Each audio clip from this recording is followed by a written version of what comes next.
Bonjour, démarche, remarche.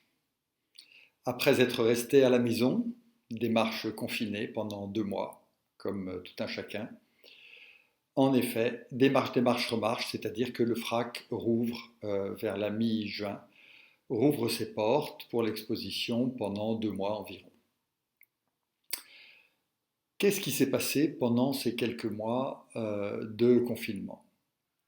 Du point de vue de la marche, beaucoup de débats sur le traçage, toutes sortes de traçages, traçage des visages, traçage téléphonique, et puis aussi quelques débats que vous avez peut-être notés sur le traçage de la démarche de chacun.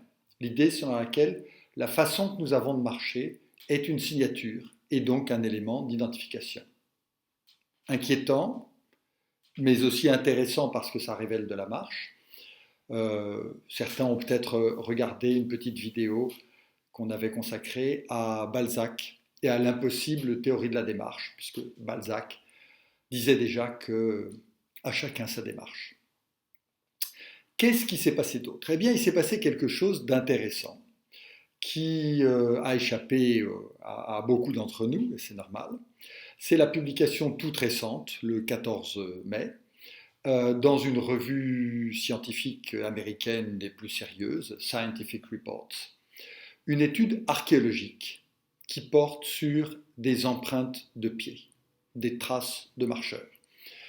Ça se passe en Tanzanie et il y a un certain nombre, à vrai dire plus de 400, 408 traces de pieds. Dans l'exposition des marches, on a de belles traces aussi, en particulier le travail de Gianni Motti sur lequel on s'était intéressé dans la deuxième vidéo.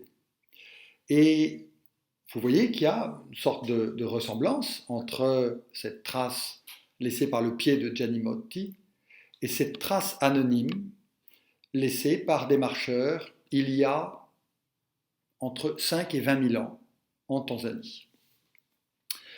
Et vous voyez que cette trace est donc très précise. Vous voyez que lorsqu'on l'étudie avec des infrarouges, par exemple, on peut mesurer l'enfoncement de chacun des doigts de pied. Donc toute une série d'informations sont données.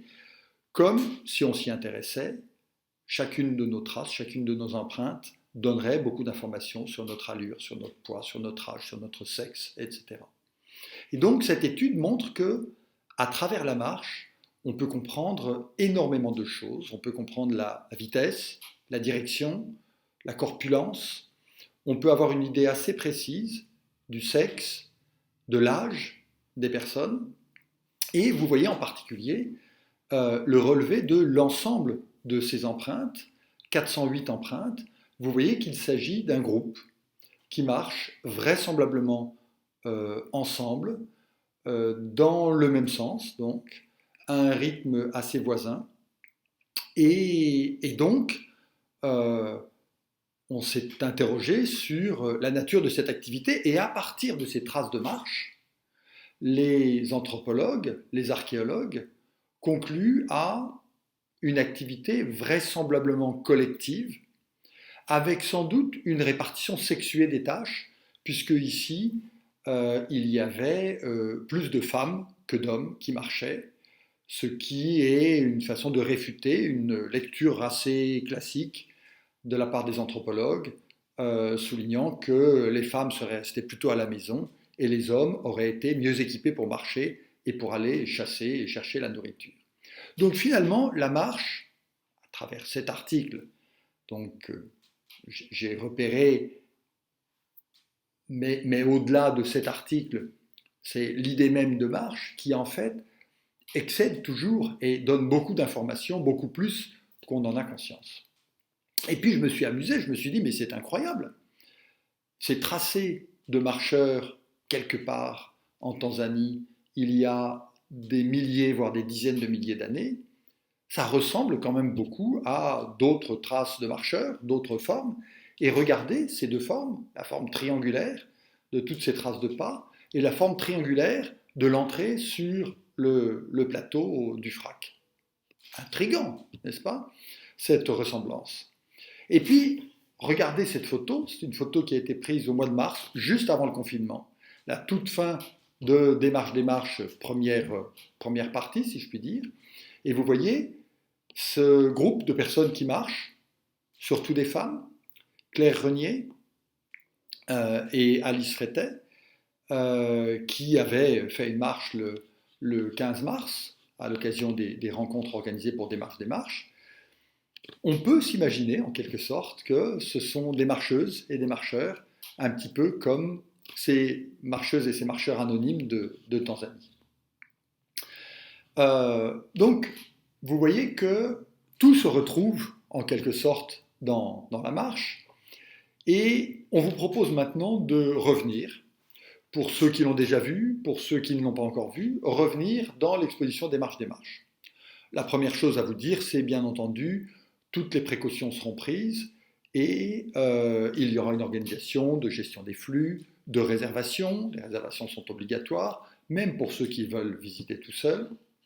Et regardez déjà les photos qui avaient été prises lors de cette première visite Démarche. Vous voyez que le FRAC a cet énorme atout d'avoir un bâtiment vaste, et c'est une exposition dans laquelle donc, on marche tout à son aise, et même si on marche dans un petit groupe de 4 ou 5 personnes, on est suffisamment espacés les uns des autres. Donc, voyez ces images donc, des visiteurs au FRAC dans Démarche.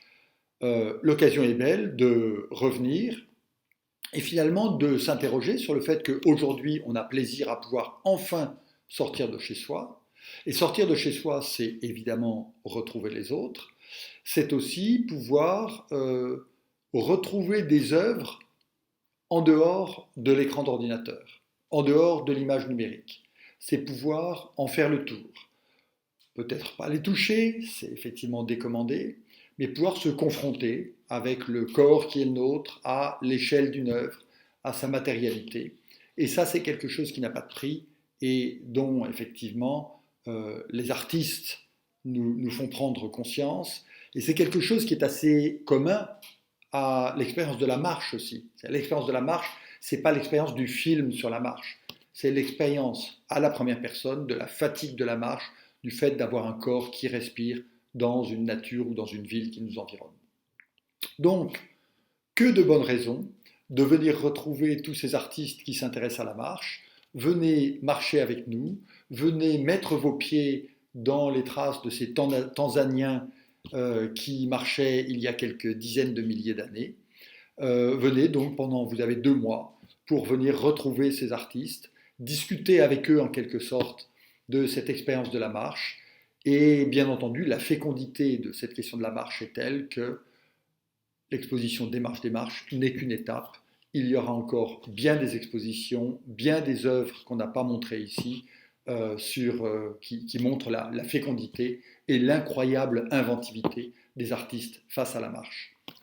À bientôt donc et bonne visite.